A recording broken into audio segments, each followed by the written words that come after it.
सबसे महत्वपूर्ण क्षण होता है जब व्यक्ति अपने आत्मा के स्वरूप को, अपने भीतर छिपी शक्तियों तथा गुणों को पहचान लेता है। कुछ लोग ऐसे भाग्यशाली होते हैं जो अपनी इन शक्तियों को, अपने आत्मा के स्वरूप को पहचान पाते हैं। शेष तो अपने जीवन की गाड़ी जैसे तैसे खींचते रहते हैं। इस संसार में सर्वाधिक कठिन कार्य अगर कोई है तो वह है अपने आप को पहचानना, अपने भीतरी शक्तियों को पहचानना, अपने आत्मा को पहचानना। एक बड़ी पुरानी कहावत है, जब परमात्मा ने मनुष्य की रचना करके उसे जीवन यात्रा पर जाने के आदेश दिए तो वहां देवदूत आकर मनुष्य को सांत्वना दे लेगा, संतोष प्रदान करेगा। तब परमात्मा ने देवदूत का ऐसा करने से रोक दिया, बताया यदि मनुष्य को संतोष प्रदान कर दिया गया तो उसे उसके जीवन में पौध पौध पर मिलने वाला उल्लास समाप्त हो जाए। और यह बात सच है, जब मनुष्य आत्मनिरीक्षण करता है तब भी अपने को पहचान पाता है, और जब अपने को पहचान लेता है तब उसके भीतर दैवी शक्तियां उत्पन्न हो जाती है। तब उसके वह गुण जाग उठते हैं जो न जाने कब के सोए पड़े थे। इस संदर्भ में न्यूयॉर्क की एक महिला प्रिंसिपल को उदाहरण देना अतिशयोक्ति न होगा। उसने अपने जीवन के अनुभवों के संबंध में एक बात की, जब मुझे ऐसा लगा कि मुझे इस दुनिया में कोई महत्वपूर्ण कार्य करना है तब मुझे एहसास हुआ कि मेरे भीतर भी एक मैं है जो काफी शक्तिशाली है। बस उस दिन से ये विद्यालय क्या, यह सारी धरती ही मेरे लिए कार्यक्षेत्र बन गई। इस प्रकार अपने आत्मा के स्वरूप को पहचान कर एक अध्यापिका अपने जीवन के प्रत्येक क्षेत्र में महत्वपूर्ण बन गई। यह है आत्मशक्ति को पहचान करना चाहता है। फ्रेंड्स, सरल नहीं अपने आप को पहचानना, यह बहुत ही कठिन कार्य है। किसी व्यक्ति को उसकी भीतरी शक्तियों से परिचित करा देना या उसे उसके भीतर छिपे विशाल एवं गौरवशाली स्वरूप का ज्ञान करा देना सबसे महत्वपूर्ण बात है। जब कोई व्यक्ति अपनी वास्तविकता से रुक हो जाता है, अर्थात अपने आप को पहचान लेता है, अपनी भीतरी शक्तियों को पहचान लेता है, तब उसके भीतर ऐसा परिवर्तन आता है जिसे देखकर दुनिया चकित रह जाती है। प्रोफेसर विलियम जेम्स का कहना है कि प्रत्येक व्यक्ति के भीतर एक अद्भुत शक्ति छुपी होती है, ना जिसे कोई देख सकता है, ना जिसकी कोई कल्पना कर सकता है। अगर कोई ऐसा साधन निकल आए जिसके द्वारा मनुष्य अपने अंदर शब्दों की तस्वीर खींच ले तो अपनी शब्दों को देखकर चकित हो जाता है। प्राय जब कोई व्यक्ति किसी कार्य को पूरा करता है तो वह ये सोचकर चौंक जाता है कि यह कार्य उसने किया। लेकिन फ्रेंड्स, इसमें चौंकने जैसी कोई बात नहीं। संसार का कोई भी कार्य, चाहे वो कितना ही बड़ा क्यों न हो, मनुष्य ने तो किया। जरा कल्पना कीजिए, एक विशाल वट वृक्ष को जन्म देने वाला बीज कितना नन्हा सा होता है। इस नन्हे से बीज में अगर इतनी अधिक शक्ति होती है तो मनुष्य के मस्तिष्क में उपजे विचारों में कितनी अधिक शक्ति होगी। आज आप जो कुछ कर रहे हैं, जिस शक्ति द्वारा कर रहे हैं, उसके करोड़ों गुना अधिक शक्ति आपके भीतर छुपी है। इसीलिए कहा गया है आज की अपेक्षा वह कार्य अधिक महत्वपूर्ण है जिसे आप भविष्य में करने की कामना करते हो, जो आपका जीवन उद्देश्य है, जिसकी ओर आप आकर्षित है, ऊंचा उठने की इच्छा है, आकाश को छूने की आकांक्षा है।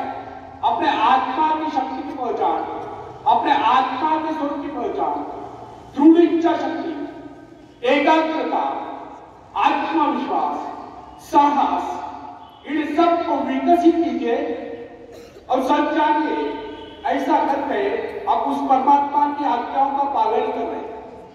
आप यह न सोचें कि कोई कार्य ऐसा भी है जिसे आप नहीं कर पाते या जो मैंने अवतारों के लिए निश्चित किया गया है। आपके भीतर की अनंत शक्तियों का सागर बह रहा है।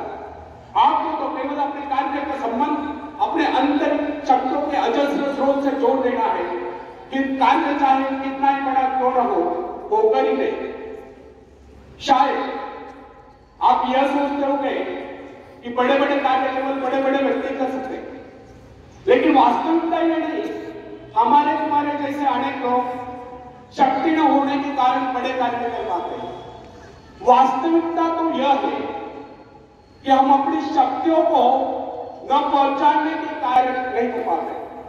आपके भीतर में ऐसी शक्तियां मौजूद है जिसके सहारे आप भी संसार में बड़े बड़े कार्य करके महान व्यक्ति बन सकते हैं। दरअसल आपको पता है कि आपके भीतर कितनी योग्यताएं हैं, कितने सद्गुण हैं, कैसी कैसी अपूर्व शक्तियां हैं। इसी कारण आप इन अपूर्व शक्तियों से अपने आत्मा के स्वरूप से वंचित रहकर आज तक अपने जीवन उद्देश्य को प्राप्त करने के पाए। फ्रेंड्स, कोलंबस को जानते हैं आप? जानते हैं? कोलंबस जिन्होंने अमेरिका की खोज की, वो यूरोप से निकले थे इंडिया जाने के लिए, पहुंच गए अमेरिका किनारे। वहां उन्हें जो वहां के मूल निवासी मिले, उनका नाम उन्होंने रेड इंडियंस रखा। तो कोलंबस जब अमेरिका पहुंचा तो वहां के मूल निवासियों को इस बात का पता नहीं था कि इस संसार में अन्य देश भी अस्तित्व में है।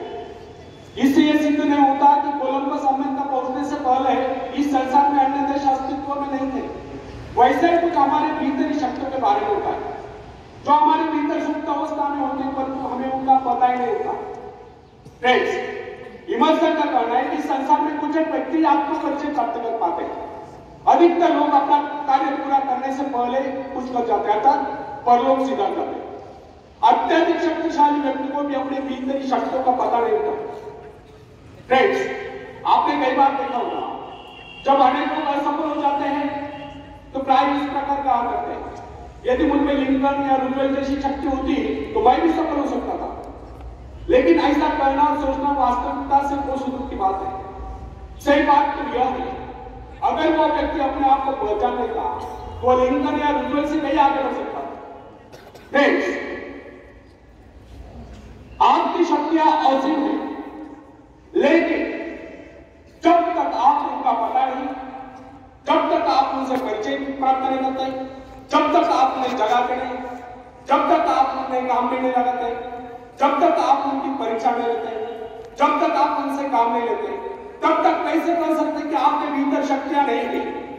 अपनी शक्तियों का परीक्षण निरीक्षण कीजिए, उन्हें जगाइए, काम में लगाइए, फिर देखिए आप कैसी सफलता प्राप्त कर पाते हैं। दूसरों की शक्ति, दूसरों की सफलता, दूसरों की महत्ता को देखकर अनेक लोग ईर्ष्या द्वेष से बचाते हैं, तो अपनी शक्तियों को नहीं बचा पाते। होना यह चाहिए कि हमें दूसरों की सफलता की सराहना करनी चाहिए और स्वयं भी सफलता प्राप्ति के लिए एकाग्रचित्त होकर अपने उद्देश्य को प्राप्त करें और सफल हो। चाणक्य ने कहा है, न दैव प्रमाणा न कार्य सिद्धिया, अर्थात जिन्हें कार्य आरंभ करने से पहले उसमें असफल होने का निश्चय होता है, वह कभी किसी कार्य को पूरा नहीं करता, और जो ये समझता है कि उसका कार्य कभी सफल होने वाला नहीं है, वह कभी किसी कार्य को आरंभ ही नहीं करता। यह कथन उन लोगों के लिए अवश्य लागू होता है जो आशंकाओं से घिरे हो, जिन्हें अपनी शक्तियों का बोध ही नहीं होता। फ्रेंड्स, इमर्सन ने आत्मविश्वास नामक निबंध में एक उदाहरण दिया है। एक बार एक रास्ते के किनारे एक गटर के नाले से एक शराबी व्यक्ति को उठाकर एक राजकुमार के पास लाया जाता है। राजकुमार के आदेश अनुसार उसे नाला धुलाकर एक बढ़िया वस्त्र बनाकर राजकुमार के बिछाने पर सुला दिया जाता है। सुबह जब उसकी नींद खुलती है तो वहां के नौकर चाकर और कर्मचारी उसके साथ ऐसा पेश आते हैं मानो वही राजकुमार है। इसका परिणाम यह होता है वो शराबी व्यक्ति अपने आप को राजकुमार समझने लगता है और उसका व्यवहार भी राजकुमार के भांति शानदार हो जाता है। इस उदाहरण से सिद्ध होता है कि मनुष्य भी अपना गौरवपूर्ण शानदार स्वरूप को भूलकर उस शराबी के भांति पौला हुआ घूमता रहता है, और जब वो अपने वास्तविक स्वरूप को पहचान लेता है तो सफलता प्राप्त करता हुआ जीवन के उच्चतम शिखर पर पहुंच जाता है या सफलता के उच्चतम शिखर पर पहुंच जाता है। इस संसार में अधिकांश लोग अपने आप को असह्य दुर्बल समझते हैं। कुछ एक व्यक्ति अपनी उन्नति और प्रगति के लिए प्रयत्नशील करते हैं, शेष तो अपने जीवन को व्यतीत यानी कि दुखी कष्ट करते रहते हैं। उनके सोचने का अंदाज और विचारधारा ये होती है बस किसी तरह से दिन गुजर जाए, और प्राय वे सच तो बोल रहे होते हैं, वे केवल जीवन ही तो काट रहे होते हैं, कुछ खाकर कुछ पढ़कर कुछ नष्ट करके। वे कुछ बो नहीं रहे, कुछ उगवा नहीं रहे, कुछ निर्माण नहीं कर रहे, वे तो काट रहे बचे हुए जीवन का शेष भाग। एक बात हमें सदैव ध्यान रखनी चाहिए कि अपनी शक्तियों की पहचान यूं ही नहीं हो जाती। न जाने कितने कष्टों को भुगतने के बाद कितने संघर्षों से जूझने के बाद, कितने संकटों से जूझने के बाद व्यक्ति अपनी शक्तियों को पहुंचा लेता है। कुछ तो अपनी शक्तियों को यथाशीघ्र पहुंचा लेते हैं, लेकिन कुछ बहुत बड़े संघर्ष के बाद भी अपनी शक्तियों को नहीं पहुंचा पाते, क्योंकि उनकी शक्ति इतनी गौरी चुकी होती कि कोई विशेष घटनाएं उन्हें ऊर्जा कर पाती, जैसे कि बिजली का कोई गचल, किसी शेर का सामना, किसी अजगर का सामना, या कोई ऐसा कष्ट का दुख तो असहनीय हो, अनेक लोगों की सोई हुई शक्तियों को जगा देता है। तब यही सोई शक्ति आखिर प्रचंड होकर कारणित होती है। कुछ पेड़ पौधों के पत्ते जैसे कि तुलसी, गेंद, इन पौधों के पत्ते मसले जाने पर ही सुगंध प्रदान करते हैं। इसी प्रकार कुछ लोग ऐसे होते हैं जो संकट काम नहीं कुछ कर दिखलाते हैं और दूर से चमकते नजर आते हैं। अगर इन लोगों के जीवन में कोई संकट ही आए होते तो वो कभी चमक नहीं पाते। ऐसे लोगों का अधिकांश जीवन काल व्यर्थ ही चला जाता है। अचानक कोई झटका होने लगता है, उनकी सोई शक्तियां जाग उठती है, उनकी दबी प्रतिभाएं ऊपर के सामने आ जाती है। इस संदर्भ में अमेरिका के भूतपूर्व राष्ट्रपति अब्राहम लिंकन और सेनापति ग्रांट इन स्थितियों के सर्वश्रेष्ठ उदाहरण हैं। आयु के 40वें वर्ष तक सेनापति ग्रांट को उसके परिवार के अतिरिक्त कोई नहीं जानता था। उसे कभी सपने में भी यह विचार न आया होगा वो एक गौरवशाली सेनापति बन सकता है। वो अपने भीतरी शक्तियों से सर्वथा आनंदित था। जब वो मेरे पास हुआ तो उसकी उम्र थी 32 वर्ष की। तब उसे एक जगह पर नौकरी मिली तो तुरंत त्याग पत्र लेना पड़ा। बाद में कस्टम्स हाउस में नौकरी मिली, वो आर्थिक सेवा पे खड़ा है। बाद में स्टोर कीपर, बाद में ट्रेनर, लेकिन किसी भी क्षेत्र में उसे सफलता नहीं मिली। यही व्यक्ति अचानक एक दिन अमेरिका की सेना का महानायक बना। अमेरिका की भीषण लड़ाई की आंधियों ने, तूफानों ने उसकी खोई शक्ति को झकझोर दिया। उसके भीतर सोए सेनापति को जगा दिया।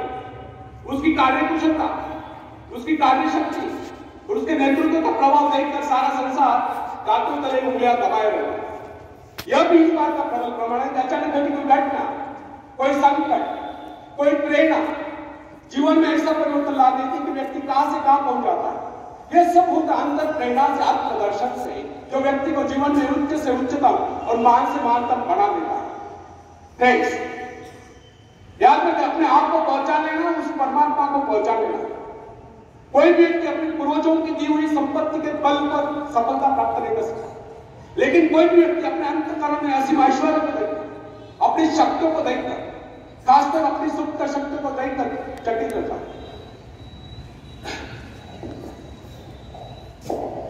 जब कोई इंसान कष्टों को झेलता हुआ, संघर्षों से जूझता हुआ साहस के साथ आगे बढ़ता है तो अनेक सफलताएं आकर उसे मिल जाती है। उसके जीवन के सभी संकट दूर हो जाते। फ्रेंड्स, आप में 1 मिनट बैठे सावधान बेटा, थोड़ा सा बैठे सावधान प्लीज। आपकी शक्तियां नहीं, महान से महानतम बनने के बीच आपके अंतःकरण में मौजूद, लेकिन जब तक आप इन शक्तियों को विकसित नहीं करते, जब तक आप इन शक्तियों को विकसित नहीं करते, तब तक आपको जीवन का सच्चा आनंद प्राप्त नहीं हो सकता। बीज से अंकुर तभी फूटता है जब वो फटता है, बाद में यही अंकुर एक महाकाय वृक्ष बन जाता है। इसलिए फ्रेंड्स, हमें अपने जीवन में अपने गुणों के विकास में सहायक अवसरों को बराबर खोजते रहना है और अपने गुणों को विकसित करना है, अपने सद्गुणों को विकसित करना है, अपनी शारीरिक, मानसिक और बौद्धिक क्षमताओं को विकसित करना है। विकास का अर्थ लगातार आगे बढ़ते जाना।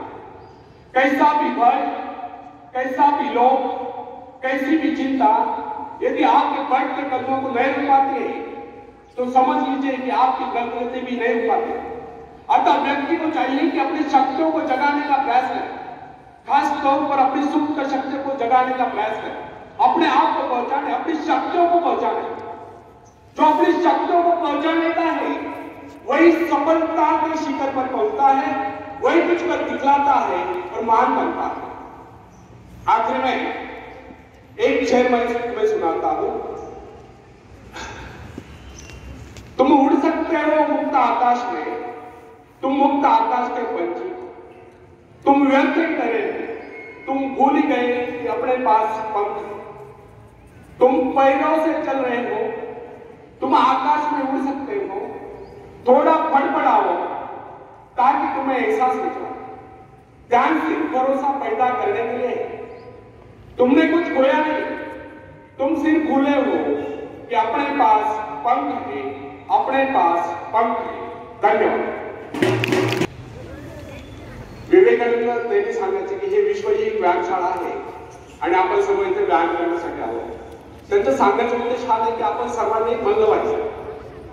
त्यांचं सांगण्याचा उद्देश हाच आहे की आपल्याला शारीरिक, मानसिक आणि बौद्धिकदृष्ट्या सक्षम व्हायचं. पण शारीरिकदृष्ट्या सक्षम होण्यासाठी भरपूर व्यायाम केला पाहिजे, केलं पाहिजे, पण त्याला लिमिटेशन. त्यासाठी जिमच लावला पाहिजे, व्यायामशाळेत केलं पाहिजे असं नाही. सकाळी उठल्यापासून झोपेपर्यंत जे काही शारीरिक श्रम करण्याच्या संधी आहेत त्या सोडू नका. शारीरिक श्रम केल्याने माणूस मरत नसतो, शारीरिक श्रम केल्याने मनुष्य सक्षम होत असतो. त्या दृष्टीने तुमची शारीरिक क्षमता विकसित करा. मानसिक क्षमता विकसित करण्यासाठी आपल्या मनावरती, आपल्या इंद्रियांवरती ताबा असला पाहिजे आणि सर्वात महत्वाचं आपल्या विकारांवरती ताबा असला पाहिजे. विकार कोणते सांगतो? कोणते विकार ते सांगतो? काम, कामना, इच्छा, क्रोध, लोभ, मोह, मत्सर, द्वेष, आळस, नैराश्य या विकारांना मनातून हद्दपार करा. नेहमी आनंदी राहा, उत्साही राहा, कार्यतत्पर राहा, सकारात्मक राहा. यातून तुमच्या मानसिक क्षमता विकसित आणि बौद्धिक क्षमता विकसित करण्यासाठी आपण शालेय शिक्षण घेत आहोत, विद्यार्थी करत आहोत. अगदी मन लावून अभ्यास करा. शिक्षक ज्यावेळेस शिकवत असतात त्यावेळेस मनामध्ये शिक्षक काय शिकवतात तेच व्हिज्युअलाइज करा, ते समजून घ्यायला. त्यावेळेस मनामध्ये दुसरे विचार येता कामा नये. अशा पद्धतीने तुम्ही तुमच्या शारीरिक, मानसिक आणि बौद्धिक क्षमता विकसित करू शकता. धन्यवाद. Good morning all of you. आज आपल्या महाविद्यालयात उपस्थित माननीय श्री आहेर सर यांनी आज आपल्याला संपूर्ण संघर्षाची, जीवनाची आणि ध्येयापर्यंत पोहोचण्याची जी किल्ली दिलेली आहे, गुरु किल्ली, आणि ती केव्हा दिली आहे बघा. गत वर्ष म्हणजे आता हे 2022 संपत आलंय ना. 2023 मध्ये पदार्पण करायचंय ना. मग त्यांनी आपल्याला मार्गदर्शन शेवटच्या दिवशी, म्हणजे आता उद्याचा एक शेवटचा दिवस उरलाय आणि या दिवशी तुम्हाला संघर्षाची गुरु किल्ली मिळालेली आहे. अशा माननीय आहेर सर, ते माजी प्राचार्य होते ITI कॉलेजचे, अशा माननीय प्राचार्य सरांचा सत्कार मगर सर यांनी करावा अशी मी विनंती करते.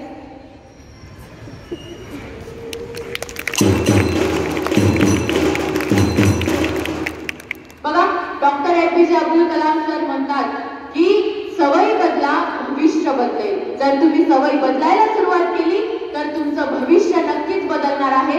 तुमच्या आत्मविश्वासाला ओळखा, तुम्ही स्वतःला ओळखा आणि पुढे जा. तुमचं भविष्य फार आणि फार उज्ज्वल होणार आहे. धन्यवाद.